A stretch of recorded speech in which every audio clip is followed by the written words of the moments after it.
Now on KHOU 11 News at noon, President Trump assessing the flood damage in the Texas Hill Country. We've got the preview on the president's plans.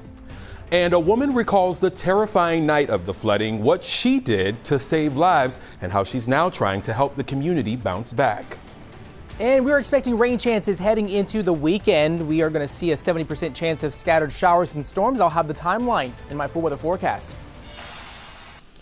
And you're looking at video of President Trump leaving Joint Base Andrews, the president leaving before 10 o'clock this morning, and he's expected to arrive in Kerrville very soon.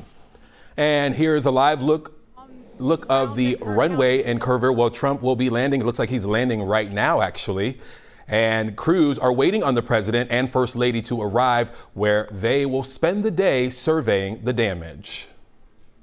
And good afternoon. Thank you for joining us on KHOU 11 News at noon. I'm Devon Roming in for Sherman Chow. And today marks 1 week since the flooding of the Guadalupe River sweeping through the Texas Hill Country. And with more than 120 lives lost, there's still so much to unpack. Our team coverage continues this Friday afternoon with our Ugochi Iloka, who spent the day with the VFW's convoy for relief. And our Julissa Garza shows us how one community is trying to bounce back. But we begin with Orko Mana, who has the preview of President Donald Trump's visit to the area. The White House says President Trump and the First Lady are coming here to Kerrville today, 1 week after the deadly flooding devastated this community.